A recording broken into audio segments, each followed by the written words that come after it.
जिज्ञासु मित्रों, बहुत बहुत अभिनंदन है, स्वागत है आप सभी का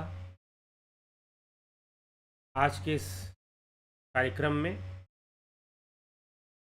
और आज का जो विषय है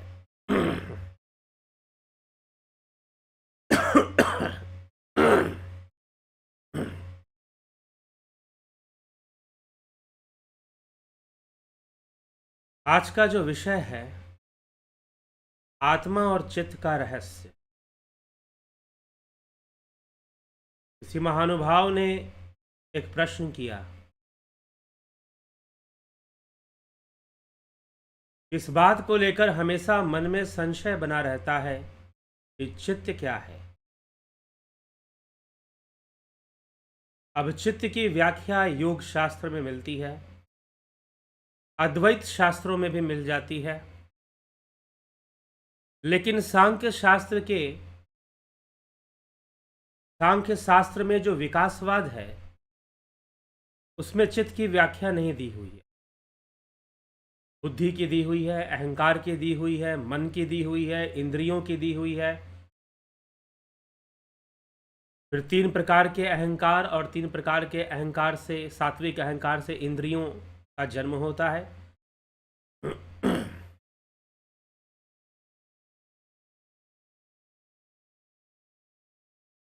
तो इस प्रकार से चित्त की व्याख्या नहीं दी हुई है। ये चित्त क्या चीज़ है, इसको लेकर बड़ी समस्या होती है, बड़ा ही संशय होता है। फिर एक बहुत ही अच्छी बात उन्होंने कही। अच्छी बात क्या कही? वास्तव में वह बात सबके साथ है, लेकिन उन्होंने कहा कि यह जो आध्यात्मिक विषय होते हैं, मन, बुद्धि, अहंकार, चित्त, इसे अंतःकरण चतुष्टय कहा गया है। अद्वैत शास्त्र में आदि गुरु शंकराचार्य ने विवेक चूड़ामणि में अंतःकरण चतुष्टय कहा है।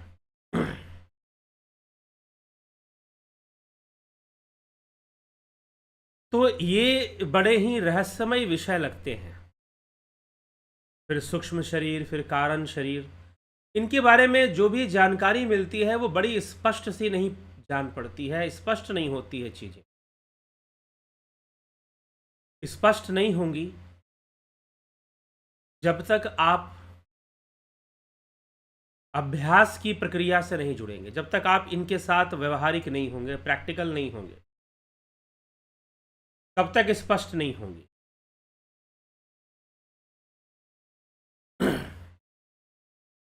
सूक्ष्म शरीर क्या है, जब तक ध्यान योग की गहराई में नहीं उतरेंगे, समझने का प्रयास नहीं करेंगे, तब तक बहुत स्पष्ट नहीं होगा। मन बुद्धि चित्त क्या है, जब तक ध्यान योग प्रैक्टिकल थोड़ा सा नहीं होंगे हम, जो प्रैक्टिकल स्पिरिचुअलिटी है, जो प्रयोगात्मक अध्यात्म है, हम उसे नहीं जानेंगे तो बातें स्पष्ट नहीं होंगी। सिर्फ पुस्तकें पढ़ेंगे, सिर्फ इधर उधर की बातें सुनकर कुछ बात मान लेंगे या कह देंगे। बहुत सारे लोग बहुत तरह की बातें बड़े कमेंट करते हैं वीडियोस के ऊपर, तो बड़े दावे के साथ कह देते हैं कि भाई ऐसा है, ऐसा नहीं, या वैसा ही है। बड़े दावे के साथ वो अपना स्टेटमेंट रख देते, क्योंकि फर्क नहीं पड़ता। अभी वो उस अवस्था में है जहां पर फर्क नहीं पड़ता, उनको लगता है कि क्या फर्क पड़ता है। मनुष्य भी जानने का प्रयास तब करता है जब कुछ उसके जीवन में होता है, या कहीं से कोई प्रेरणा मिलती है, या कोई विवशता बनती है, विवश होता है कि जाने, समझे।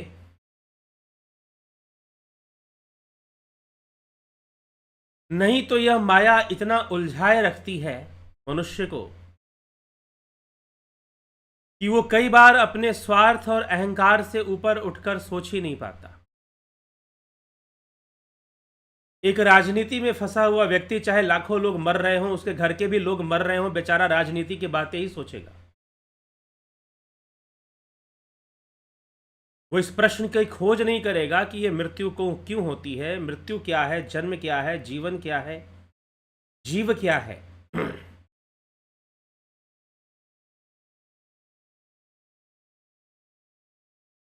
उसे सिर्फ अपना भौतिक फायदा ही नजर आ रहा होता है, जो कि अधूरा है। वह लाभ भी अधूरा है।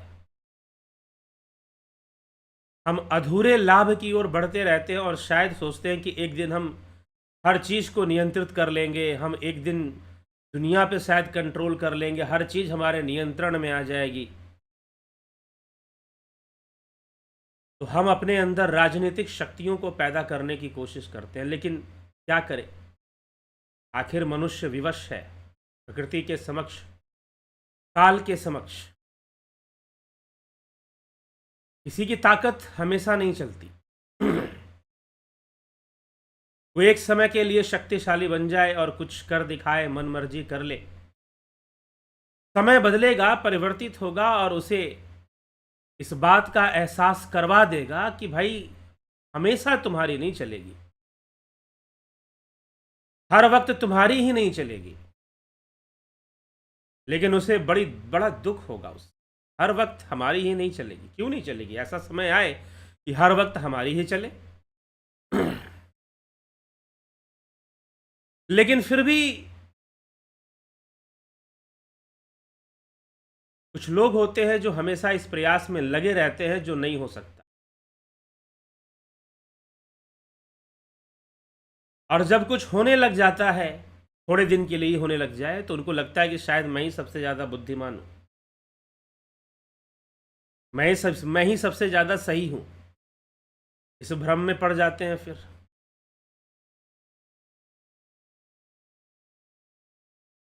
लेकिन जो जानने की कोशिश करते हैं वो भाग्यशाली लोग हैं, क्योंकि मुमुक्षुता सबके अंदर उत्पन्न नहीं होती। आदि गुरु शंकराचार्य इसलिए कहते हैं, दुर्लभम त्रयमेव दिवानुग्रह हेतुकम मनुष्यत्वम मुमुक्षत्वम महापुरुष संश्रय। दुर्लभम त्रयमेव दिवानुग्रह हेतुकम, तीन चीजें अत्यंत ही दुर्लभ है। मनुष्यत्व, मनुष्य जीवन दुर्लभ है।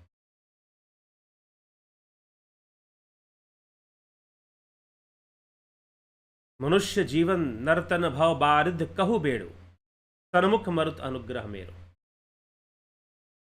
यह नर्तन जो है बड़े भाग्य से मिलता है, बड़े भाग्य मनुष्य तन पावा, ऐसे गोस्वामी जी लिखते हैं। तो बड़े भाग्य से प्राप्त होता है। तो मनुष्य के अंदर मुमुक्षुता आना, मैं कौन हूं, who am I, who am I, मैं कौन हूं, ये जानने की इच्छा उसे उत्पन्न हो, तभी वो जानने की कोशिश करेगा मन क्या है, बुद्धि क्या है, चित्त क्या है, अहंकार क्या है, यह जीवन क्या है, किस तरह से है। वह दो चार सेटिंग करने के चक्कर में ही अपना जीवन व्यर्थ नहीं गंवाएगा। कुछ लोग जो अपने आप को कुछ ज़्यादा ही बुद्धिमान समझते हैं, वो बस इधर उधर की सेटिंग कर कर ही सोचते हैं कि आई एम द इंटेलेक्चुअल।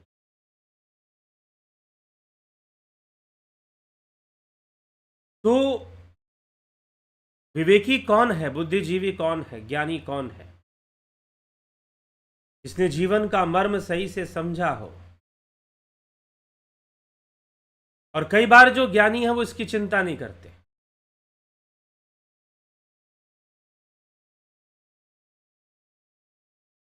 यहां तक कि वो कई बार यश और अपयश की चिंता भी नहीं करते, क्योंकि क्या करेंगे चिंता करके। तो जीवन का रहस्य मुमुक्षुता से जाना जा सकता है। जो मुमुक्षु बनते हैं, मनुष्य जीवन दुर्लभ है, मुमुक्षुता दुर्लभ है। मनुष्य जीवन मिल गया तो आपके अंदर मुमुक्षुता आ जाए। मुमुक्षुता सबके अंदर नहीं आती। कई बार कौतूहल आ जाता है। कौतूहल कहने का मतलब बच्चों जैसी जिज्ञासा, कि भाई बच्चा जैसे खेल खेल में पूछता है कौतूहल वश कि ये क्या है, वो क्यों है, ऐसा क्यों है, और फिर कुछ देर बाद वो अपने प्रश्न को भूल भी जाता है। उसका कौतूहल था, मुमुक्षुता नहीं थी, जिज्ञासा नहीं थी।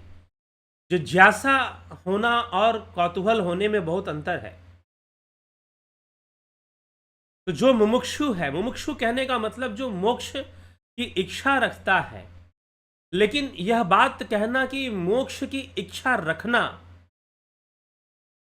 इसमें भी कौतूहल और जिज्ञासा है। कुछ लोग कौतूहल बस मोक्ष की इच्छा रखते हैं। कौतूहल क्या है कि सारी दुनिया कह रही है ना कि मोक्ष प्राप्त करना चाहिए, मोक्ष प्राप्त करना चाहिए, तो हमें भी मोक्ष मिलना चाहिए। भाई ये मोक्ष बड़ी भारी चीज है।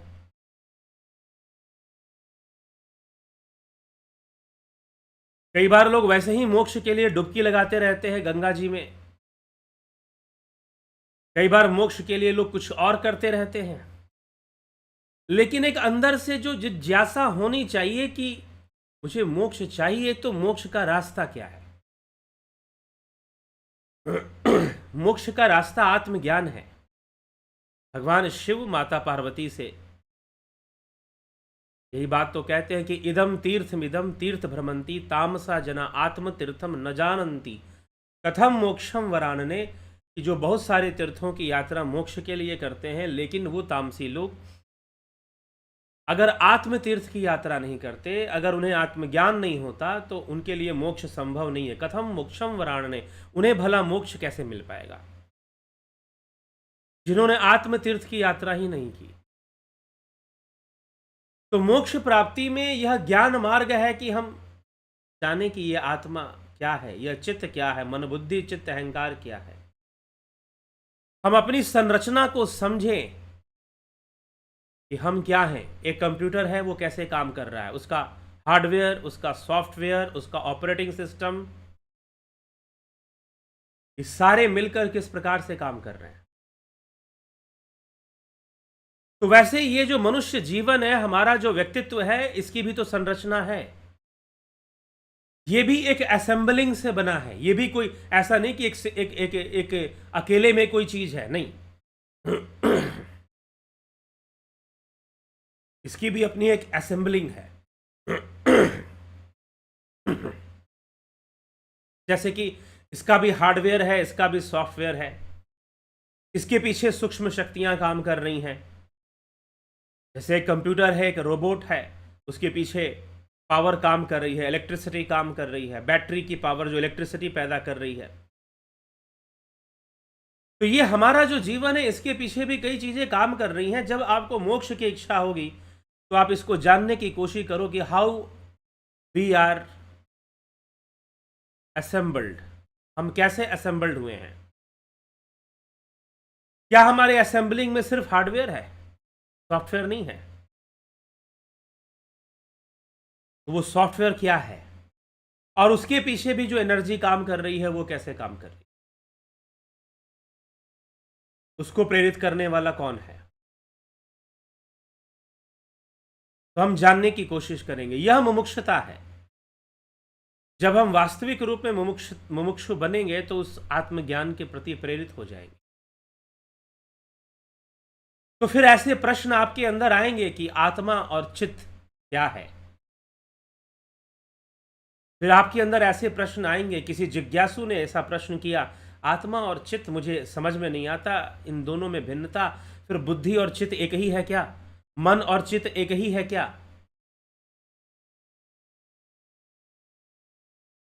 तो चित्त क्या है, आत्मा क्या है?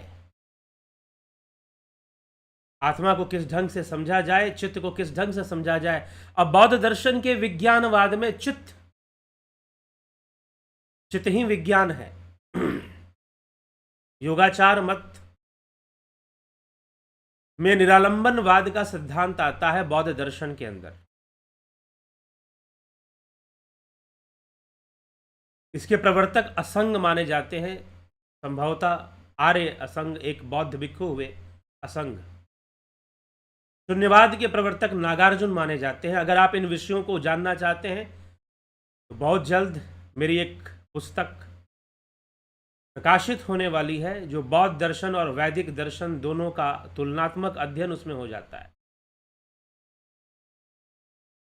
कि जानकारी आने वाले कल परसों तक के वीडियोस में आपको जरूर मिल जाएगी। तो वहां पर चित्त को ही सब कुछ माना गया है, चित्त को ही सत्ता के रूप में स्वीकार कर लिया गया है, क्योंकि चित्त ही ज्ञान का आधार है। बिल्कुल सही बात है, इसमें कोई संशय नहीं है कि चित्त ही ज्ञान का आधार है। सारा दृश्य जगत चित्त में ही प्रतिबिंबित हो रहा है। अब यह आत्मा को हम चैतन्य भी कहते हैं, प्रकृति को हम जड़ कहते हैं, पुरुष को चैतन्य कहते हैं। अब यह चित्त क्या है?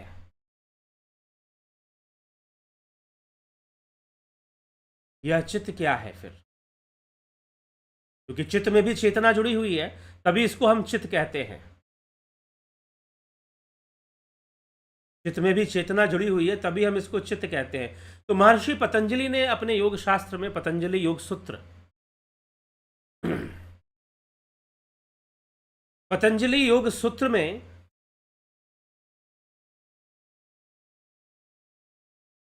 पतंजलि योग सूत्र में क्या है?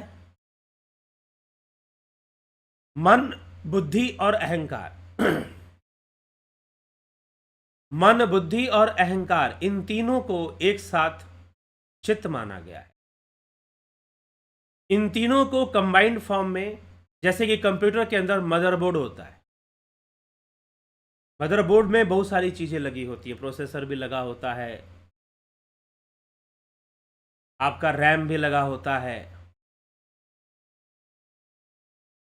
लेकिन आप सबको एक साथ, उसमें जो बहुत सारे सॉकेट्स लगे हैं, जहां डाटा केबल आप जोड़ते हो या बहुत सारी चीजें उसमें अटैच कर देते हो आप, हम एक साथ उसको क्या बोलते हैं? मदरबोर्ड बोलते हैं कंप्यूटर में।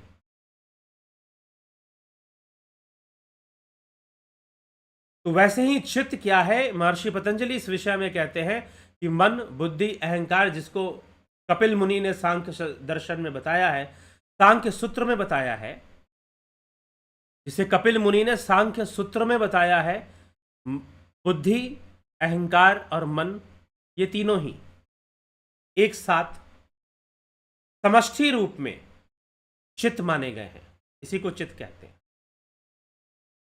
लेकिन वास्तव में चित्त में हो क्या रहा है?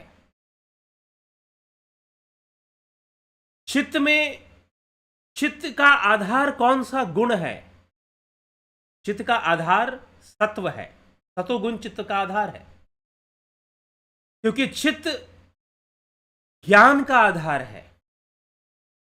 हमें जो भी ज्ञान होता है, जो भी अनुभूतियां होती हैं, जो भी एक्सपीरियंसेस होती हैं, उस सब को धारण करने वाला, उन सब को ग्रहण करने वाला हमारा चित्त है।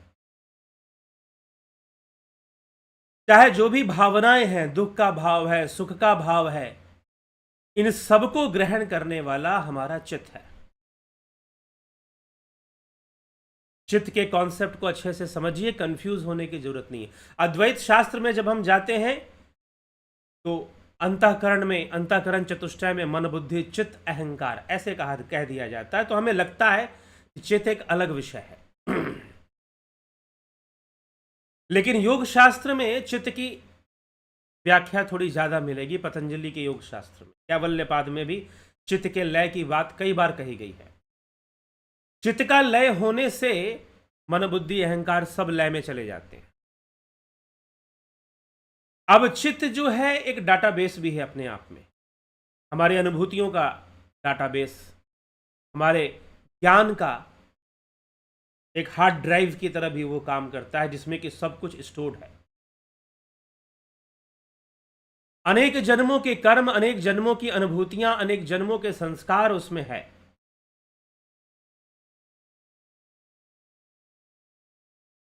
ठीक। तो मन, बुद्धि, अहंकार, इन तीनों को एक साथ चित्त की संज्ञा भी दी जाती है कि तीनों एक साथ चित्त हैं, तीनों समष्टि रूप में चित्त हैं। क्यों?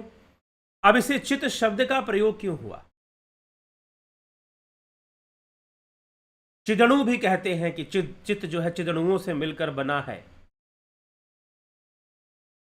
वैशेषिक दर्शन में कुछ ऐसे अणुओं की भी बात कही जाती है। तो वास्तव में ऐसे अणु नहीं, बल्कि चित्त एक समष्टि रूप में मन, बुद्धि, अहंकार, इनका समष्टि रूप चित्त है। अब इसे चित्त क्यों कहा गया? क्योंकि यह चेतना से कार्य कर रहा है, चेतना इसमें जुड़ा हुआ है, चेतना इसमें जुड़ा हुआ है, चेतना इसमें कनेक्टेड है या सिंक्रोनाइज्ड है। कनेक्टेड होने और सिंक्रोनाइज होने में क्या अंतर है? संबंधित होना, कनेक्टेड होने का मतलब हम ये मान सकते, वैसे तो कनेक्टेड और सिंक्रोनाइजेशन का एक जैसा अर्थ भी है, लेकिन वास्तव में कनेक्टेड और कनेक्टेड हम ये भी कह सकते हैं कि फिजिकली कोई चीज कनेक्टेड हो, फिजिकली कोई चीज कनेक्टेड हो तो हम उसे कनेक्टेड कह सकते हैं। लेकिन सिंक्रोनाइजेशन क्या है कि फिजिकली कनेक्टेड नहीं है, लेकिन फिर भी दोनों के कार्य एक दूसरे के बिना नहीं चल सकते, दोनों एक दूसरे के साथ जुड़े हुए भी नहीं हैं। प्रकृति और पुरुष क्या की यही व्याख्या है। प्रकृति और पुरुष का संसर्ग, कुछ महानुभाव लोग तो ऐसे हैं जब वो सांख्य दर्शन में की व्याख्या करेंगे, अब अल्प ज्ञान पूरा गहन अध्ययन तो करना नहीं है या समझने की कोशिश नहीं करना है कि प्रकृति और पुरुष के संसर्ग से सृष्टि आई है। तो उन महानुभाव ने कहा कि प्रकृति और पुरुष के संसर्ग से, अर्थात प्रकृति और पुरुष के संभोग से, अर्थात जैसे स्त्री पुरुष का मिलना होता है, संबंध होता है, वैसा ही संबंध पुरुष और प्रकृति का है, ऐसा कुछ मानना उस एक व्यक्ति का था। एक महानुभाव मिले, कुछ ऐसी व्याख्या करने में लगे हुए थे। अब फिर ऐसे व्यक्ति को समझाया क्या जाए। कई बार एक समस्या आ जाती है कि कई बार कुछ लोग ऐसी बातें करते हैं, लगता है कि वो आध्यात्मिक रूप से शास्त्र ढंग से अलग बातें कर रहे हैं और गलत बातें कर रहे हैं, लेकिन उनकी उस गलती को समझाने के लिए अब समय चाहिए। वो अपने आप में कॉन्फिडेंस में होते हैं कि हम बहुत सही हैं, हम बिल्कुल सही चल रहे हैं, चार बातें कहकर। तो यहां पर जब हम आप सांख्य सूत्रों को पढ़ेंगे या फिर ये दर्शन फिलॉसफी का जो कोर्स चल रहा है आप उसे भी अगर ज्वाइन कर ले तो उसमें भी इसकी व्याख्या मिल जाएगी। प्रकृति और पुरुष का संसर्ग क्या है, वास्तव में एक सिंक्रोनाइजेशन है। जैसे कि सिंक्रोनाइजेशन का अर्थ आप सीधा समझिए कि सूर्योदय के समय आप उठते हैं, सूर्यास्त हो जाता है, अंधेरा हो जाता है तो आप सोने चले जाते हैं, आपको नींद आती है, आप सोते हैं। बायोलॉजिकली डार्क में एक हार्मोन सिक्रेट होता है, मेलाटोनिन। मेलाटोनिन हार्मोन सिक्रेट होता है बायोलॉजिकली, डार्क स्टेट में मेलाटोनिन हार्मोन सिक्रेट होता है। अब सूर्यास्त से इस हार्मोन का क्या संबंध? अरे सूरज डूब गया और आपकी दिनचर्या क्यों बदल रही है? एक सिंक्रोनाइजेशन है सूरज के साथ। सूरज और हमारा कोई फिजिकल कनेक्शन नहीं है, वैसे है फिजिकल कनेक्शन। किस तरह से सूर्य की रोशनी के साथ हमारा एक भौतिक संबंध है, ऐसी बात नहीं है, लेकिन वो बिल्कुल वैसा कनेक्शन नहीं है जिसमें कि हम और सूरज का कोई कनेक्शन बन रहा हो, मिल रहा। जैसे कि पृथ्वी के साथ हमारा एक कनेक्शन है, हम पृथ्वी पर रहते हैं, इसका जल ग्रहण करते हैं, यहाँ के वायुमंडल से ऑक्सीजन ग्रहण करते हैं, तो एक डायरेक्ट कनेक्शन है, लेकिन सूर्य के साथ नहीं। लेकिन फिर भी सूर्य का अस्त होना, सूर्य का उदय होना हमारे दिनचर्या का एक बहुत बड़ा अंग है। हम अपने सारे निर्णय सूर्य के अस्त होने और सूर्य के उदय होने से लेते रहते हैं। यद्यपि यह सापेक्ष ज्ञान है, ना तो सूर्य उदय होता है ना सोता है, फिर भी यह हो रहा है, सापेक्ष ही है लेकिन यह हो रहा है। तो ऐसा हमारी जो दिनचर्या है, हमारा जो रूटीन है, हमारा जो लाइफ स्टाइल है, वो सिंक्रोनाइज्ड है सन के साथ। सनराइज होगा, सनसेट होगा, हमारी दिनचर्या में परिवर्तन आएगा। एक सिंक्रोनाइजेशन है, ये इंग्लिश का शब्द है। सिंक्रोनाइजेशन का मतलब समझ लीजिए एक तारतम्यता स्थापित होना, एक ऐसा संबंध स्थापित होना। जैसे कि म्यूजिकल इंस्ट्रूमेंट आप देखते हैं, म्यूजिशियन लोग म्यूजिक बजाते हैं, कोई तबला बजा रहा है, कोई ढोलक बजा रहा है, कोई हारमोनियम बजा रहा है, कोई गिटार बजा रहा है और कोई गाना गा रहा है। इतने सारे इंस्ट्रूमेंट बज रहे हैं, किसी का आपस में कोई संबंध नहीं है, कोई फिजिकल कनेक्शन किसी का आपस में नहीं है, लेकिन जब बजते हैं तो एक रिदम में बजते हैं, एक लय के साथ बंधकर सारे बजते हैं, सब सिंक्रोनाइज्ड हैं आपस में। और सब लय में बंद कर नहीं बजेंगे तो आपको सुनने में अच्छा नहीं लगेगा, आनंद नहीं आएगा आपको सुनने में, वो संगीत कभी आपको आनंद नहीं दे सकता।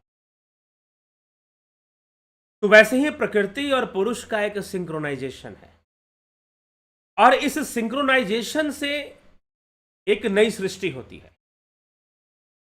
समझ लीजिए कि यह जो प्रकृति है, पुरुष है, चैतन्य है, और यह जो तीन गुण हैं प्रकृति के, इनके बीच जो एक सिंक्रोनाइजेशन है, इनके बीच जो एक संबंध था, वो संबंध कैसा है?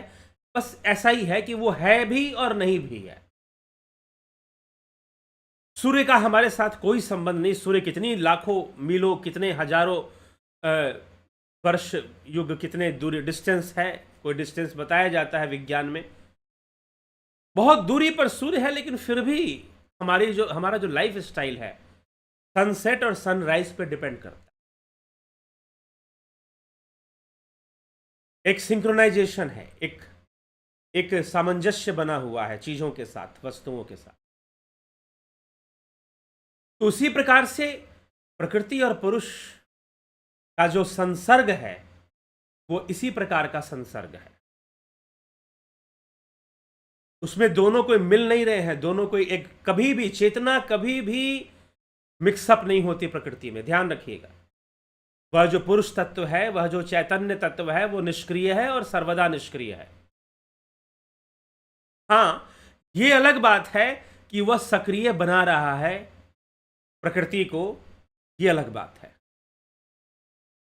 वह सक्रियता का आधार जरूर दे रहा है, लेकिन स्वयं निष्क्रिय है, स्वयं निष्क्रिय है, इसलिए वो अधिष्ठाता है। श्री कृष्ण कहते हैं कि मया अध्यक्षेन प्रकृतिम,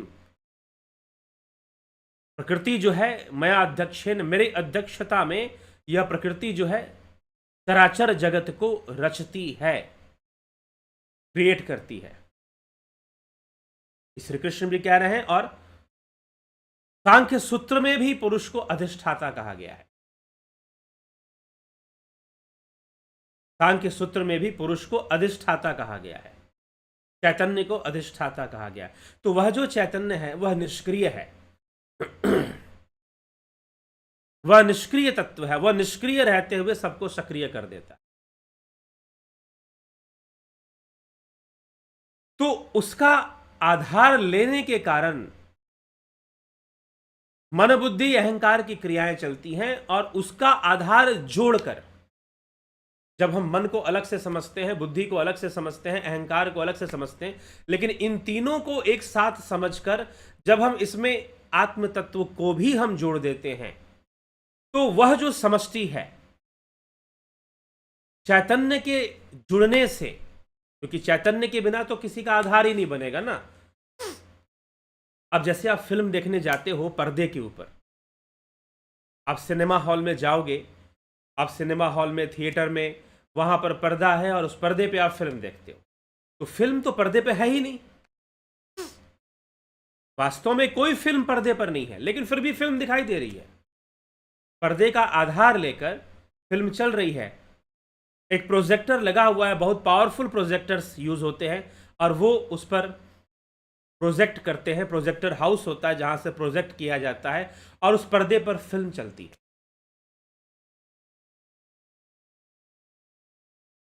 तो यह क्या है? क्या उस फिल्म का और पर्दे का कोई संबंध है? नहीं जी। प्रोजेक्टर बंद कर दो, पर्दा आपको सादा सादा दिखाई देगा, फिल्म कहां गायब हो गई? पर्दा जस का तस दिखाई देगा, पर्दे पे कोई परिवर्तन आएगा ही नहीं, पर्दे पर कोई परिवर्तन कभी आएगा ही नहीं, पर्दा जैसा है वैसा ही बना रहेगा।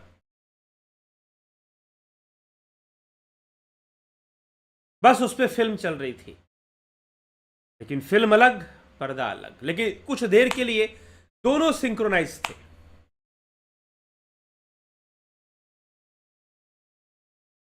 वह पर्दा आधार बन चुका था, हालांकि फिल्म उसका अंग नहीं है।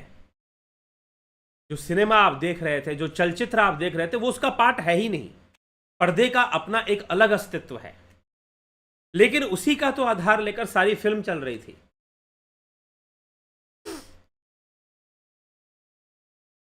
तो कुछ ऐसे, ये सब बस एक बाहरी उदाहरण लिए जा सकते हैं समझने के लिए इस विषय को। तो जब दोनों साथ में चल रहे थे तो हम उसे फिल्म कह रहे थे, हम उसे चलचित्र कह रहे थे। वैसे ही जब हम मन बुद्धि चित्त अहंकार का आधार जो चैतन्य है, जो आत्मा है, जब हम उस आधार को भी जोड़ देते हैं तो फिर हम एक नया नाम उसे देते हैं जिसे हम कहते हैं चित्त। अर्थात जहां पर चैतन्य भी है और उसका आधार लेकर जो प्रकृति कार्य कर रही है, मन बुद्धि अहंकार जो बने हुए हैं ये भी हैं, और इन सब को हमने कहा चित्त। तो अब ये कहा जाए कि क्या आत्मा और चित्त अलग अलग हैं? अब यह बात भी कहना अलग है भी और अलग नहीं भी है।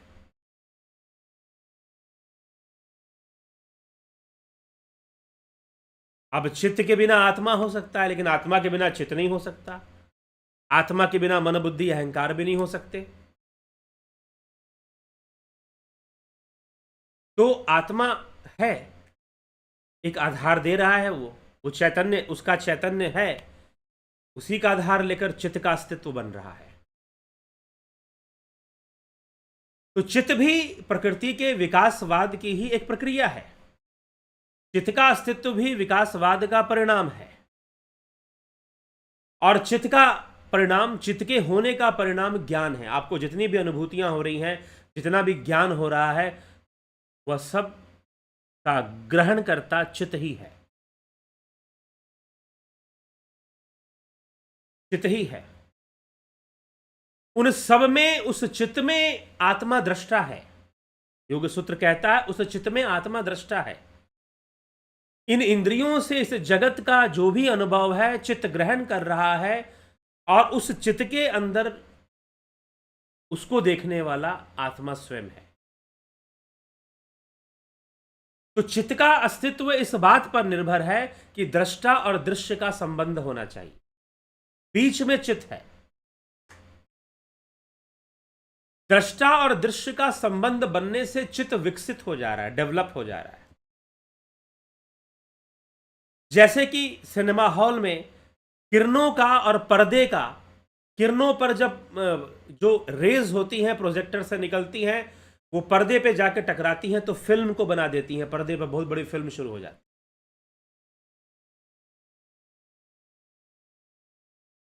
तो उसी प्रकार से उस आत्मा का आधार लेकर चित्त जो है विकसित हो जा रहा है, परिणामी है वो।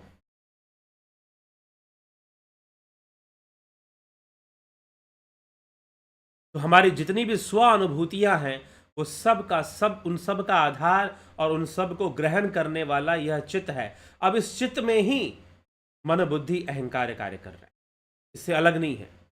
इस चित्त में ही मन बुद्धि अहंकार कार्य कर रहा है।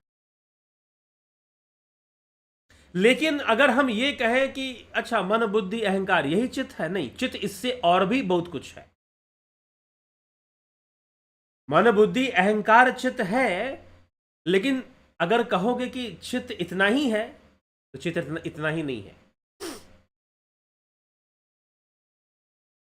चित्त इतना ही नहीं है, चित्त इससे अधिक भी बहुत कुछ है, वो और भी कई रूपों में है। तो कहने का मतलब ऐसे कई संस्कार, ऐसी कई अनुभूतियां जो हमारी स्मृति में नहीं आ रही हैं, चित्त में अभी भी पड़ी हुई हैं। इसलिए चित्त में हमारे कई जन्मों का जो अनुभव है, हमारे कई जन्मों का जो अनुभव है, पिछले कई जन्मों की जो अनुभूतियां हैं, संस्कार हैं, वो भी चित्त में है। ऐसा नहीं कि जो अभी वर्तमान में जो हमारा मन बुद्धि अहंकार कार्य कर रहा है बस उतना ही चित्त है, नहीं, वो तो है ही, उसके अलावा उसकी बहुत गहराई है। चित्त अपने आप में स्वयं भव सागर है।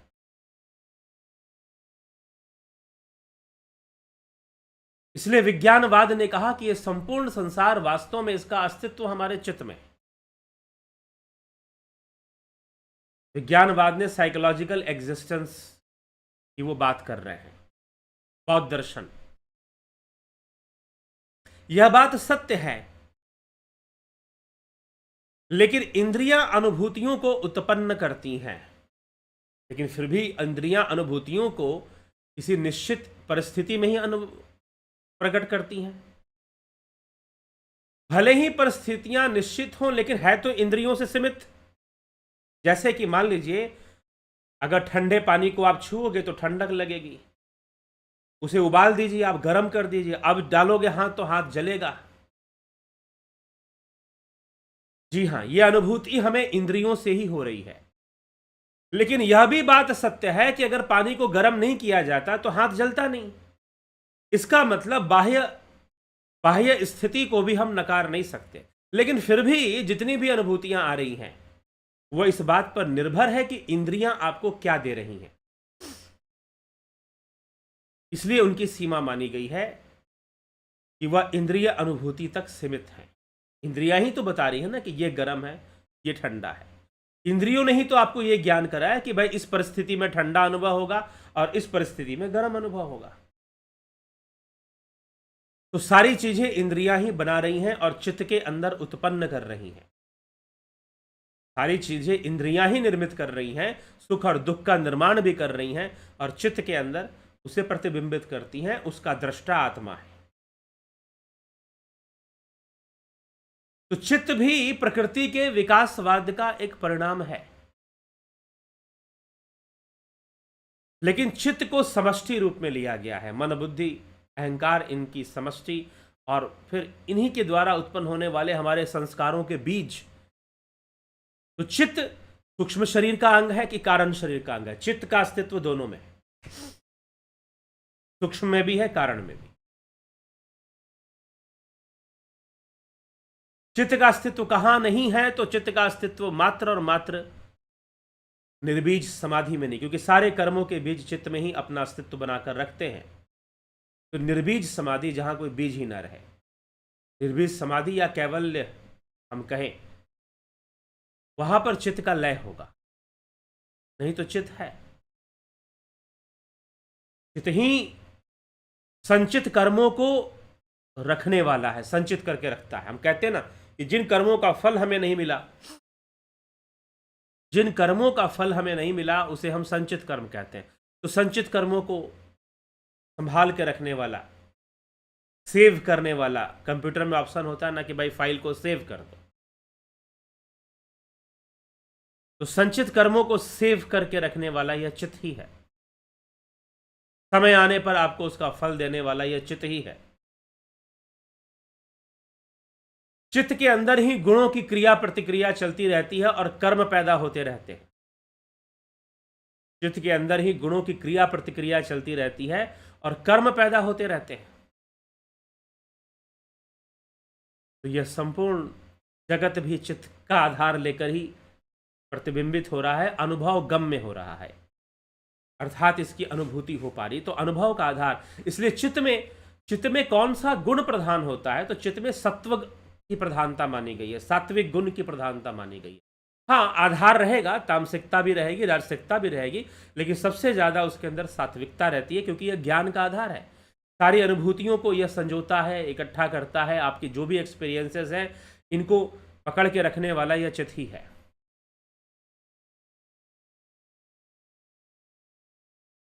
तो यह चित्त और आत्मा का भेद बस यही है कि चित्त में क्रियाशीलता है और आत्मा निष्क्रिय है।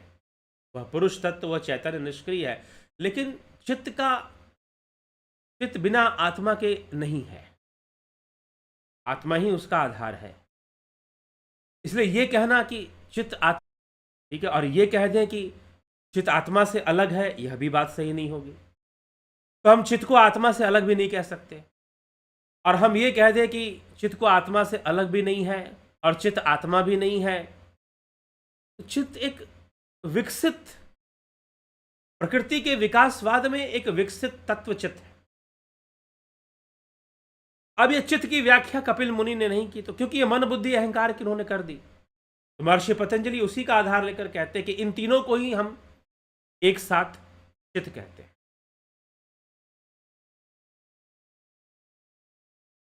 लेकिन फिर चित्त की अपनी भी एक निजी व्याख्या बन जाएगी। थोड़ा सा इन तीनों से कुछ एक्स्ट्रा भी चित्त है। तो यह चित्त को भवसागर भी, संपूर्ण भवसागर यह चित्त ही, सारे भावनाओं की जो लहरें उठ रही हैं, जो फ्रीक्वेंसीज उठ रही हैं, इसलिए चित्त वृत्ति, महर्षि पतंजलि ने कहा योगस चित्त वृत्ति निरोधा। चित्त ही भवसागर है जिसमें भावनाओं की लहरें उठती हैं। यही चित्तवृत्ति है, यही चित्तवृत्ति है। चित्त में ही वृत्तियों की लहरें उत्पन्न होती रहती हैं।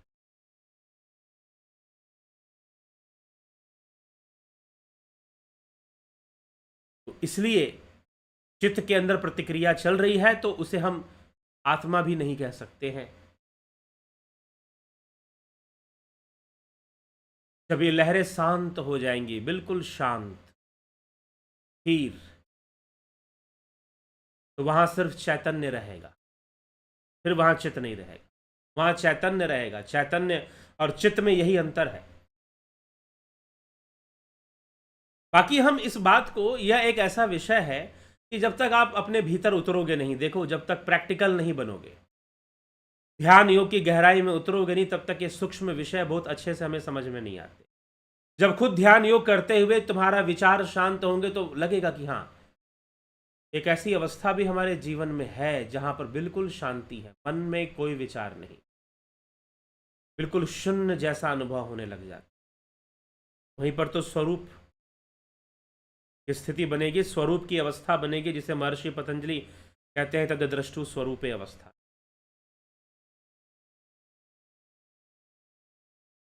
धीरे धीरे इसके आगे हमें और भी चीज़ें कई समझ में आनी शुरू होंगी। धीरे धीरे कई पॉइंट्स हमें क्लियर होते हैं जब हम अभ्यास भी करते हैं, अध्ययन भी करते हैं, सुनते भी हैं। इन सब का अपना अपना महत्व है। इसीलिए ध्यान योग का यह कोर्स प्रत्येक महीने 20 तारीख से शुरू होता है। इस महीने भी 20 अक्टूबर से शुरू हो रहा है। ठीक। अब अगर आप ये वीडियो कभी बाद में देखें किसी और महीने में, तो उसमें भी आपको पता कर लें कि 20 तारीख से शुरू होता है, तो पता कर लें। पता कहाँ करना है इस कोर्स के बारे में, तो इस नंबर पे करना है 9661802459। नंबर यहाँ दिया हुआ है। प्राकृतिक चिकित्सा का कोर्स, वास्तव में यह कोर्स हमने क्यों लाया? इसलिए लाया ताकि मनुष्य जो है, आदमी थोड़ा सा स्वावलंबी बने, आत्मनिर्भर बने, स्वास्थ्य को लेकर कुछ ऐसे विषयों को जाने समझे, जिससे कि वो, ये भी ऑनलाइन कोर्स है और इसमें उतना ही बताया गया है जो आप ऑनलाइन समझ सकते हैं और आप अपने घर में भी कर सकते हैं। टोटल इसमें 28 वीडियोस होती हैं और आप घर में भी कर सकते हैं इसका अभ्यास। ऐसी कुछ क्रियाएं बताई गई हैं, तो अपने विवेक का प्रयोग करते हुए आप घर में भी प्राकृतिक चिकित्सा में बताए गए क्रियाओं को कर कर स्वस्थ रह सकते हैं। Only in naturopathy patients become doctor. और शरीर का स्वास्थ्य, अगर आप आत्मनिर्भर होंगे तो योग के मार्ग पर चलने की जिम्मेदारी खुद उठाएंगे।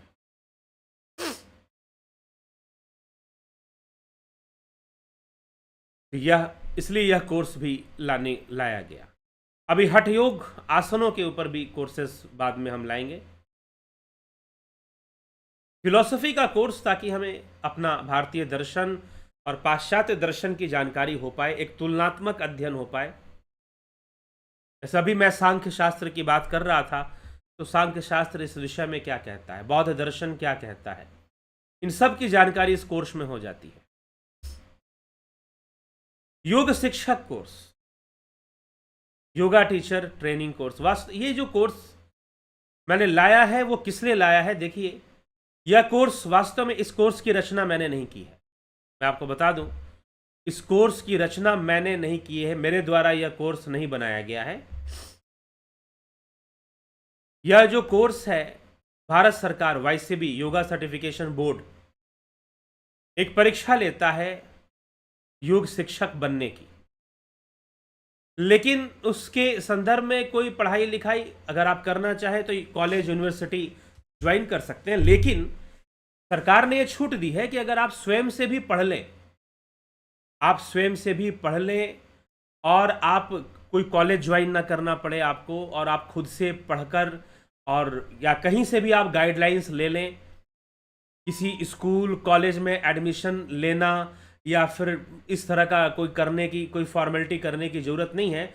आप को कहीं से भी शिक्षण इसके विषय में जानकारी लेकर, अध्ययन कर कर, पढ़ कर एक सिलेबस निकाल दिया गया कि इस सिलेबस पर हम एग्जाम लेंगे, आप इसकी पढ़ाई कर लें। तो योग को बढ़ावा देने के लिए, योग को बढ़ावा देने के लिए भारत सरकार ने कोशिश की कि अगर कहा जाए, कई ऐसे लोग हैं जिनका क्षेत्र कुछ और रहा है, कोई इंजीनियर है, कोई डॉक्टर है, लेकिन उनको योग का बहुत ज्ञान है। कुछ ऐसे भी लोग हैं जो बहुत उच्च कोटि के पढ़े लिखे तो नहीं है, लेकिन उनको योग शास्त्रों का ज्ञान और योगाभ्यास का बहुत अच्छा ज्ञान है, बहुत अच्छी नॉलेज है उनको। ऐसे कई लोग हैं और ऐसे कई लोग हो सकते हैं जिन्होंने किसी एकेडमी में या किसी यूनिवर्सिटी में एडमिशन ना लिया हो, लेकिन योग का बहुत अच्छा ज्ञान रखते हो, तो उनको सर्टिफाई किया जा सके या इस चीज़ को बढ़ावा दिया जा सके कि योग का ज्ञान प्राप्त करने के लिए, योग शिक्षक बनने के लिए आपको किसी यूनिवर्सिटी से डिग्री ले। हाँ ठीक है, अगर कोई डिग्री लेता है तो उसकी भी व्यवस्था है, आदमी जाए डिग्री ले, बीएससी इन योगा होता है, ठीक है, एमएससी इन योगा होता है, एमए योगा भी होता है, एमए भी होता है, एमएससी योगा भी होता है। कुछ इंस्टीट्यूट एमएससी करवाते हैं, उसमें आपके साइंस बैकग्राउंड होना जरूरी होता है कि आप साइंस बैकग्राउंड से पढ़े हो उसमें एमएससी योगा में एडमिशन लेने के लिए। तो ऐसी कई तरह की शर्तें होती हैं, लेकिन सरकार ने इसको और आसान कर दिया कि भाई कोई भी योग का अध्ययन करे और अध्ययन कर कर अगर वो योग के क्षेत्र में कार्य करना चाहता है तो वह यह परीक्षा दे सकता।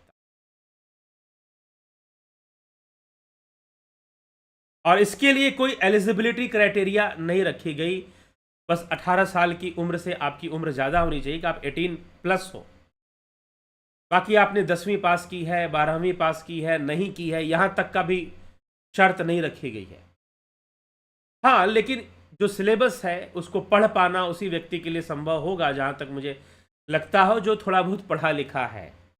कोई बिल्कुल पढ़ा लिखा ना हो तो उसके लिए इस सिलेबस को पढ़कर एग्ज़ाम देना थोड़ा कठिन हो जाएगा, या बहुत प्राथमिक शिक्षा तक ही उसका अध्ययन हो तो थोड़ा सा पढ़ा लिखा होगा तो बहुत आसानी से इस सिलेबस को, बहुत कठिन सिलेबस नहीं है, कोई आईएएस का एग्ज़ाम नहीं देना यहाँ पर, ठीक है। तो यह योग शिक्षक की परीक्षा, उसको उस सिलेबस पर आधारित अध्ययन कराना और परीक्षा की तैयारी करवाना इस कोर्स में होता है। तो इस कोर्स का आधार आयुष मंत्रालय योगा सर्टिफिकेशन बोर्ड ने जो सिलेबस बनाया है वो उसका आधार है, उस पर आधारित पढ़ाई इसमें होगी। और एग्जाम्स कैसे दिए जाते हैं, एग्जाम के लिए आप कैसे प्रिपेयर होंगे और कैसे एग्जाम देंगे, कैसे अपीयर होना है एग्जाम में, कैसी हम तैयारी रखें कि हम परीक्षा में पास हो जाएं, उन सब की ट्रेनिंग दी जाती है इस कोर्स के अंतर्गत। और इसका उद्देश्य है, सरकार का भी उद्देश्य है कि योग प्रचारक खड़े हों, योग को जानने वाले लोग खड़े हों। और ऐसे कई लोग हैं जिन्होंने जो योगा का योगा टीचर का सर्टिफाइड कोर्स किया है, वो दूसरे फील्ड में काम कर रहे हैं फिर भी किया है। और वास्तव में देश को आवश्यकता है ऐसे युवाओं की जो योग में अपने ज्ञान को बढ़ाएं और योग प्रचारक बने। और अगर वो अपने, तो सही बात है, देखिए किसी भी विषय में जब एक परिपक्व ज्ञान आपको होगा तो आप निश्चय ही आप दूसरों को दे सकते हैं। संगीत का विषय है, संगीत कौन सिखा सकता है? जिसके पास संगीत का एक परिपक्व ज्ञान होगा, जो संगीतज्ञ होगा, जिसने संगीत में अपना जीवन लगाया होगा, उसके पास लोग सीखने जाएंगे, उससे चाहेंगे कि हाँ भाई सीखो, हम ऐसे व्यक्ति से सीखें जिसने कि स्वयं इसका अनुभव किया है, वो हमें सिखा पाएगा। मैं आपको ध्यान योग सिखा रहा हूँ, हाँ ध्यान योग का कोर्स है, उसकी जो संरचना मैंने खुद की है कि क्या सिखाना है क्या नहीं सिखाना है, उसका आधार मेरे खुद का अनुभव है, लगभग 22 वर्षों का अनुभव है। तो उस अनुभव के आधार पर इस कोर्स को और शास्त्रों के अध्ययन के आधार पर इस कोर्स को डिजाइन किया गया, ध्यान योग का कोर्स। तब आप उसे ज्वाइन करते हैं, कोर्स करते हैं, और कोर्स करने के बाद बहुत सारे लोग अपनी प्रतिक्रिया देते हैं कि हमें बहुत अच्छा लग रहा है, हमें इस कोर्स के माध्यम से बहुत सुकून और बहुत आनंद की अनुभूति हमें प्राप्त होने लग जाती है। कई तरह के जो हमारे, यहाँ तक कि लोग, चलिए आध्यात्मिक आनंद की बात छोड़िए, ज़्यादातर तो लोग यही कहते हैं कि हमारा हाइपरटेंशन कम हो गया है आपका ध्यान योग कोर्स करके। ध्यान योग कोर्स करके मैं मानसिक रूप से विक्षिप्त था, अब नहीं हूँ। तो अलग अलग लोग अपने अपनी अलग अलग अनुभूतियाँ बताते हैं। तो ये खुद का मेरा डिज़ाइन किया हुआ कोर्स है। लेकिन यह जो योगा टीचर कोर्स है, अब इसका आधार आयुष मंत्रालय के द्वारा जारी किया गया जो सिलेबस है वो है, उस पर आधारित है। अगर आप योग के क्षेत्र में अपने ज्ञान को बढ़ाते हैं, अपने आप को एक अभ्यास भी करते हैं, गंभीरता से करते हैं, तो यह एक रोजगार देने वाला कोर्स भी है। क्योंकि इस कोर्स में यह भी सिखा दिया जाता है कोई योगा सेंटर कैसे चलाना है। ठीक है, एक योग शिक्षक को शिक्षण पद्धति कैसी होनी चाहिए, कैसे सिखाना चाहिए, तो कई बातों की चीज़ें इसमें इंक्लूड हो जाती हैं। तो एक तरह से प्रोफेशनल कोर्स है ये, और सिलेबस इसका लंबा चौड़ा है, फिर भी 4 से 5 महीने में यह कोर्स कंप्लीट होगा। तो यह एक अवसर भी है युवाओं के लिए, और ये कोई बहुत कठिन कोर्स नहीं है, कोई आईआईटी क्लियर नहीं करना है। इसका एग्जाम क्लियर करना कोई आईआईटी और आईएएस क्लियर करने की तरह नहीं है। तो कई छात्र जो अपने आप को साधारण स्थिति में देख रहे हैं और उनको लगता है कि वो योग के क्षेत्र में, योग के क्षेत्र एक अपने आप में सकारात्मक क्षेत्र है। अपने आप में सबसे पहले, योग में सबसे पहले तो देखिए सबसे बड़ा लाभ स्वयं को होता है, स्वयं को ही सबसे बड़ा लाभ होता है। योग शिक्षक बनने में सबसे बड़ा लाभ आपको सबसे पहले खुद ही है। उसके बाद किसी को आप सिखाओगे, किसी को कुछ आप बना पाओगे। तो योग प्रचारक, योग शिक्षक लोग बने, और पूरे विश्व को इसकी आवश्यकता है। सिर्फ ये मत सोचे कि यह देश, भारत, ये 4 लोग, हमारा गांव, हमारा राज्य, नहीं। पूरे विश्व को, सही मायनों में पूरे विश्व को इसकी आवश्यकता है। तो जो लोग योग शिक्षक का कोर्स करते हैं, साथ में अपने आप को टेक्नोलॉजी के साथ अपडेट करते हैं कि हम ऑनलाइन भी शिक्षण दे सकें, सिखा सकें, और फिर हम अंग्रेजी भाषा, इंग्लिश भाषा भी हम जाने, विदेशों में भी जाकर सिखाना पड़े तो हम सिखा सकें। पूरी दुनिया में योग की आवश्यकता है। महर्षि अरविंद ने इस विषय के, अगर आप अरविंदों को पढ़ेंगे तो उन्होंने इस विषय पर बहुत बोला है कि अगर हमें वसुधैव कुटुंबकम, अगर हमें पूरे विश्व में सनातन धर्म स्थापित करना है, तो कम से कम 75% जनता विश्व की योग मार्ग पर चलनी चाहिए, तो वसुधैव कुटुंबकम स्थापित होगा। सब योग विचारधारा से पोषित हो जाएंगे और सबके जीवन का लक्ष्य और योग समझ जाएंगे। वो स्वयं पर ज्यादा ध्यान देंगे, दूसरों पर ध्यान नहीं देंगे कि भाई उसके पास बड़ी गाड़ी है, उसके पास बड़े बंगला है, इस पर ध्यान ना देकर वो स्वयं पर ध्यान देंगे।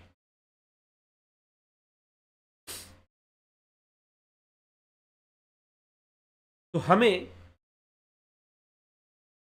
थोड़ा सा यह विषय समझना है, युवाओं को जागृत होने की आवश्यकता है। इसलिए युवकों से, युवतियों से मैं जरूर कहूंगा कि वो जरूर इस कोर्स को ज्वाइन करने का। हाँ, कुछ लोग कह रहे हैं कि 11,000 रुपये इसके शुल्क है, 5 महीने का कोर्स है, शुल्क इसका रखा गया है। तो कुछ लोगों को शुल्क ज़्यादा प्रतीत हो रहा है, तो एक साथ आपको 5 महीने का कोर्स है, आप 5 महीने में थोड़ा थोड़ा कर दे सकते हैं, या 2 इंस्टॉलमेंट में दे सकते हैं। तो आप कोर्स का फी ऐसे भी आप दे सकते हैं। हाँ, अगर आपको फिर भी शुल्क का, अगर आप इस कोर्स को करने के इच्छुक हैं, तो आप जरूर, आप जो है इस संपर्क कीजिए, संपर्क मुझे कीजिए कि मैं ये कोर्स करना चाहता हूं। और जो युवा है वो जरूर करें। मैं ये नहीं कहता हूं कि आप अपनी आईआईटी की तैयारी छोड़कर योगा का कोर्स करो, ठीक है, लेकिन बहुत सारे युवा हैं जिनके लिए यह रोजगार का साधन भी हो जाएगा। अब ऐसे तो बहुत सारे ऐसे भी लोग हैं जो योग के क्षेत्र में कार्य कर रहे हैं, वो लोग, उन लोगों के पास अपना कैरियर है, था कैरियर। ऐसे इंजीनियर्स हैं जो अपना इंजीनियरिंग फील्ड छोड़कर योग के क्षेत्र में काम कर रहे हैं।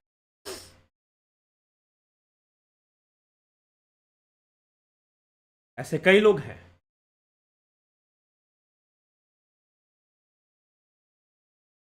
ठीक है, तो ये हमें विचार करना है। और यह एक राइजिंग फील्ड है, ग्रोविंग फील्ड है इस समय।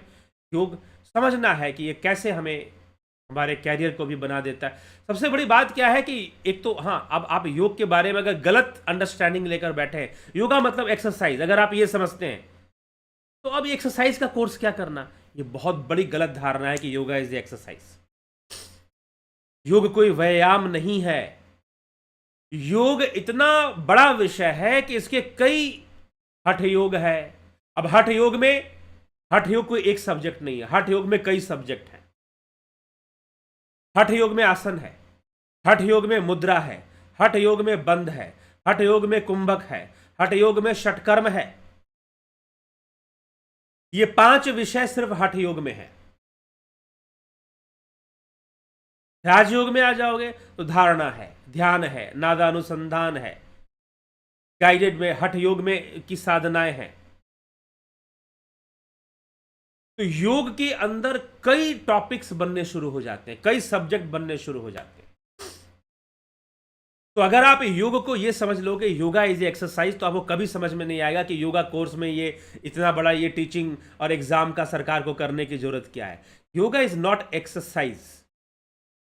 एक्सरसाइज कहने का मतलब जो जिम में जाकर लोग करते हैं, योग यह है ही नहीं।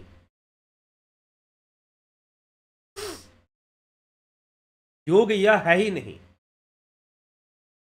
योग आपको सामर्थ्यवान बनाता है, आपको भीतर से। योग शरीर, मन, आत्मा, इन तीनों पर ही कार्य करता है, सामर्थ्यवान बनाता है। और जितने भी स्पोर्ट्स हैं उन सब में योग सहायता करता है।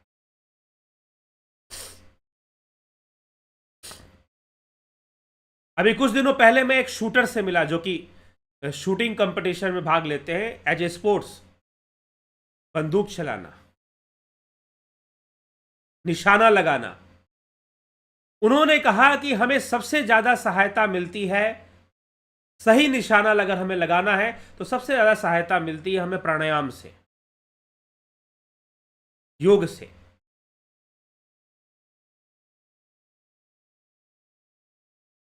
तैराकी करना, स्विमिंग, जो लोग नाड़ी शोधन करते हैं, नाड़ी शोधन का अभ्यास करते हैं, प्राणायाम आदि, कुंभक आदि का अभ्यास करते हैं, उनके लिए तैराकी बहुत आसान हो जाती है, क्योंकि तैराकी में ब्रीथ होल्डिंग का बहुत इंपॉर्टेंस होता है। और योग में सिर्फ श्वासों को समझना, हमारी श्वासें, हालांकि यह कोर्स में योग की संपूर्ण जानकारी हो जाती है ऐसा भी नहीं है, इसके परे बहुत सारे शास्त्र ग्रंथ हैं जो कि हमें योग के बारे में बहुत कुछ समझाते हैं। लेकिन एक इतनी जानकारी होनी चाहिए, उस आधार पर सिलेबस को बनाया गया है और इसकी पढ़ाई करवाई जा रही। तो खुद हमारे अपने बारे में योग का अध्ययन करने से कई रहस्य हमें अपने खुद पता चलते हैं, और फिर जो है हम दूसरों को भी शिक्षित कर सकें, योग के क्षेत्र में कर सकें, हम इस लायक बन सकें। तो यह कोर्स आपको उस लायक बनाता है। हालांकि आपका पैशन कितना है, आपका खुद का इच्छा कितनी है, तीव्र इच्छा शक्ति कितनी है, वो सारी चीज़ें जुड़ती हैं और तब आप उसका लाभ उठाते हैं। लेकिन यह जो कोर्स है आपको लाभान्वित करता है, कई चीज़ों का लाभ मिलना शुरू हो जाता है। तो इसलिए योग शिक्षण के लिए यह कोर्स है और उसको उस सिलेबस पे आधारित यह कोर्स चलता है। और निश्चय ही अगर आप प्रेरित हैं इसके लिए, आप युवक हैं, तो युवाओं के लिए मैं ज़रूर कहूँगा एक बहुत अच्छा विकल्प है, क्योंकि उनको एक प्लेटफॉर्म भी मिल रहा है। ठीक है, वो दूसरी पढ़ाई कर रहे हैं तो उसके साथ भी ये कोर्स कर सकते हैं, या जॉब भी कर रहे हैं तो उसके साथ भी ये कोर्स कर सकते हैं, या उनको पूरा लगता है नहीं मैं आर्ट्स का स्टूडेंट हूँ और मुझे इस विषय को मैं सीख लेता हूँ, जान लेता हूँ, तो आप अपने साथ इसको जोड़ सकते हैं। तो आप यह कोर्स कर सकते हैं, एक आधार मिलेगा और आपका मन लग गया योग के क्षेत्र में, लगने लगा कि योग में ही जीवन जीना है, तो आप निश्चय ही एक योग शिक्षक या योग गुरु, क्या हो सकता है कि आपके अंदर ही कोई व्यक्तित्व छिपा हो, कोई योगी छिपा हो जो सामने आने के लिए तैयार हो। ठीक है। और योगी पूरी दुनिया को प्रभावित करते हैं, पूरी दुनिया को वो समझ सकते हैं, संसार के सूक्ष्म गतिविधियों को समझते हैं, प्रकृति के सूक्ष्म नियमों को समझ जाते हैं। इसलिए योगी होना एक बहुत बड़ा विषय है। खैर, यह तो योग शिक्षक का कोर्स है, लेकिन हो सकता है कि कोई योगी विकसित हो जाए। निश्चय ही अपने भीतर के विवेकानंद को ढूंढिए, अपने भीतर के योगी को ढूंढिए। हो सकता है कि आपके भीतर कोई, सबके भीतर एक विवेकानंद बैठा है, सबके भीतर कोई टी कृष्णमाचार्य है, कोई महान योगी है। चलिए ठीक है, तो आप लाभ उठाना चाहते हैं तो इस कोर्स का लाभ उठाइए। कोर्स ज्वाइन कर कर एक योग शिक्षक आपको एक, ये प्रोफेशनल कोर्स है, आपको कैरियर भी देता है। आप योग के क्षेत्र में अपना बहुत अच्छा कैरियर भी बना सकते हैं इस कोर्स को करने के बाद, और एग्ज़ाम क्लियर करने के बाद सर्टिफिकेट मिलकर तो और भी आसान हो जाएगा। लेकिन नॉलेज तो आपको बढ़ेगा ही बढ़ेगा, ज्ञान तो बढ़ेगा ही बढ़ेगा। तो यह योग शिक्षक का कोर्स आप करना चाहें तो संपर्क करें।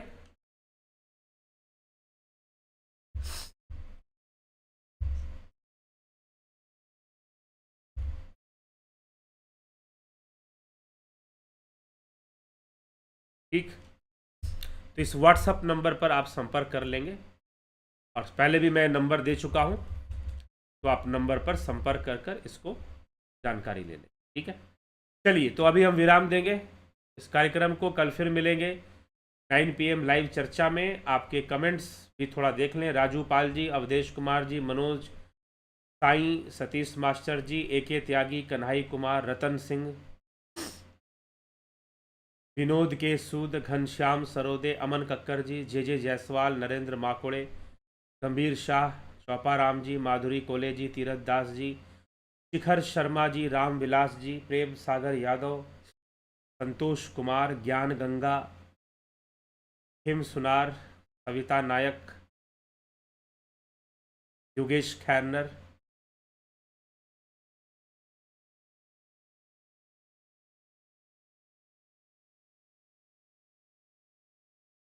धर्मेंद्र कुमार, सचिन पाटिल,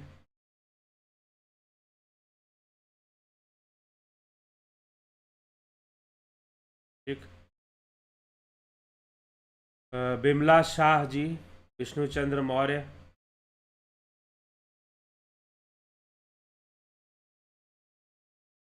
प्रभुदत्त शर्मा, ब्रह्म कुमारी की वाणी, गुरुजी 1 बरस पहले आत्मस्वरूप स्थित हुए थे। ऐसा नहीं होता कि 1 बरस पहले हुए थे अब नहीं होंगे। ठीक है, इसीलिए कह रहे हैं कि ध्यान योग का कोर्स करेंगे तभी समझ में आएगा। सुलेखा देवी जी, किशोर वैद्य जी, पलकधारी जी,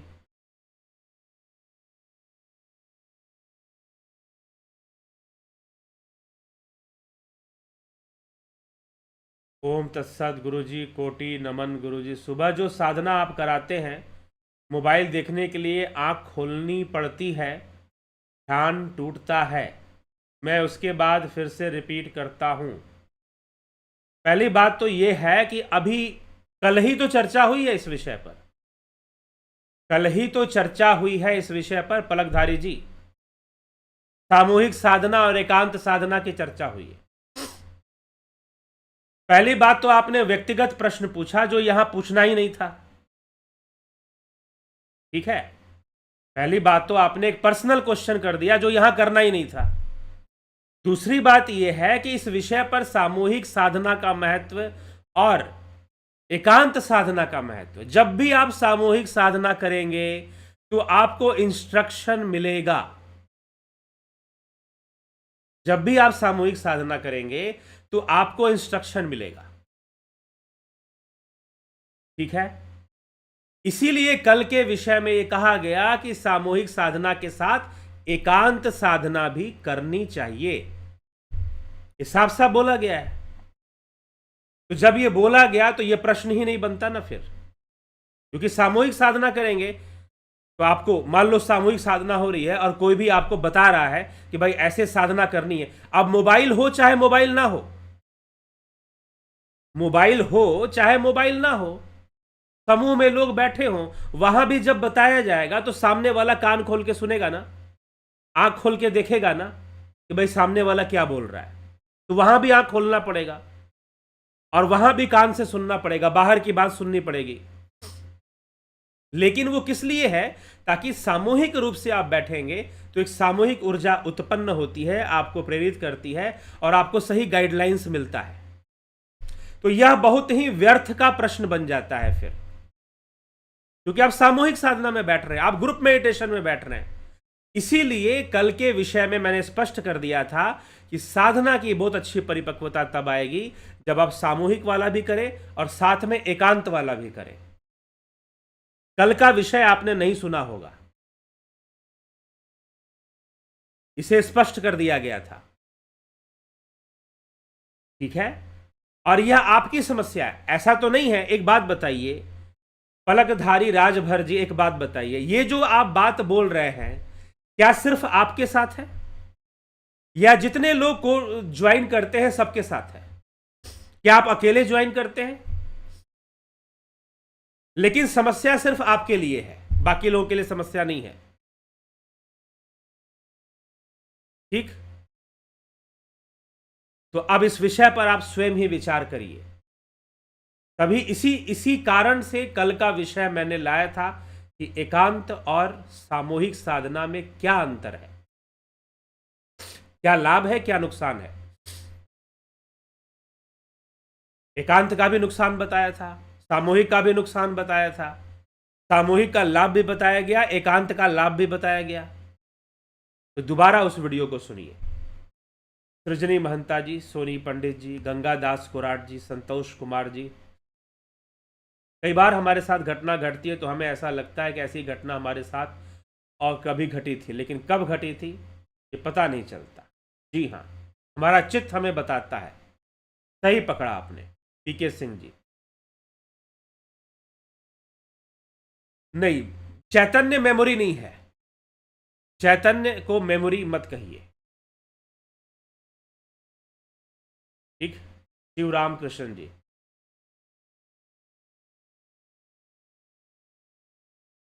please like comment and share for others जिज्ञासु। हाँ, शेयर करना चाहिए दूसरे जिज्ञासुओं के। शिवराम कृष्ण जी, अनिल सोनी जी, अरे भाई जल्दी बोलो, इनका नाम ही है अरे भाई जल्दी बोलो। सृजनी महंता, दिनेश भाई डाबी, संजय केदार, ब्रह्म कुमारी की वाणी पिता,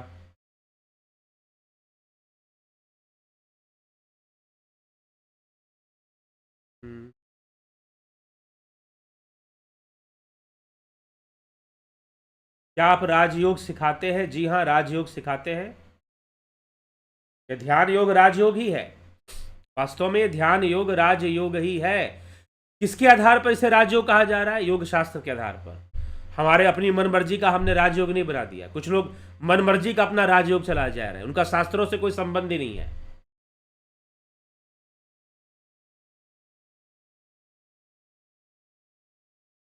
ठीक।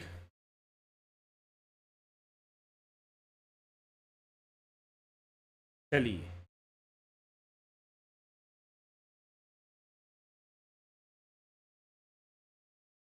हाँ, गुरु जी इसकी परीक्षा कहाँ देनी होगी, कितने दिनों की होगी?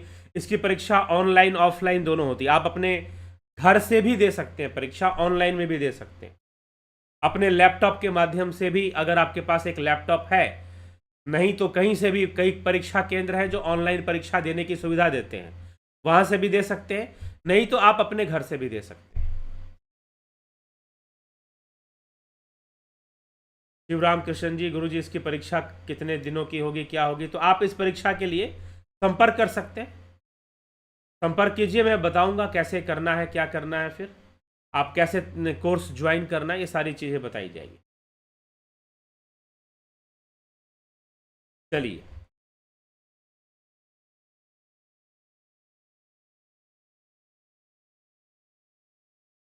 ठीक।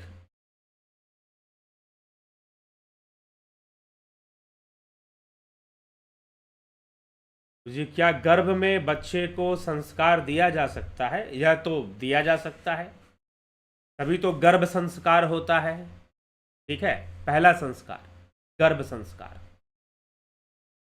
ठीक है, तो यह एक सूक्ष्म प्रक्रिया है, विचारों की प्रक्रिया है जो काम करती है, विचारों की सूक्ष्मता है। हम समझेंगे तो बात समझ में आएगी, ऐसे समझ में नहीं आएगी। इसके ऊपर कई वीडियोस मैंने डाले हैं, आप उसको सुनेंगे। विचारों का रहस्य कि विचार दीवार भी विचार पकड़ते हैं, तो गर्भ में बच्चा क्यों नहीं पकड़ेगा? आज का विज्ञान भी मानता है इस बात को। जो मनोवैज्ञानिक हैं वो इस बात को मानते हैं कि आप जैसा चिंतन करेंगे उसका प्रभाव बच्चे पर जाएगा, गर्भ में रहने वाले बच्चे पर भी जाएगा। ठीक है, और ऐसा देखने को मिलता है समाज में। चलिए, इसी के साथ आज के विचारों को विराम देते हैं। कल फिर मिलते हैं 9 PM लाइव चर्चा में। आप सभी का बहुत बहुत आभार। जो लोग भी योग शिक्षक का कोर्स करना चाहते हैं या ध्यान योग का कोर्स करना चाहते हैं, वो संपर्क कर सकते हैं। ठीक है, संपर्क कर आप उसकी जानकारी प्राप्त कीजिए और कोर्स को ज्वाइन कीजिए। बहुत बहुत आभार आप सभी का। ओम तत्सत।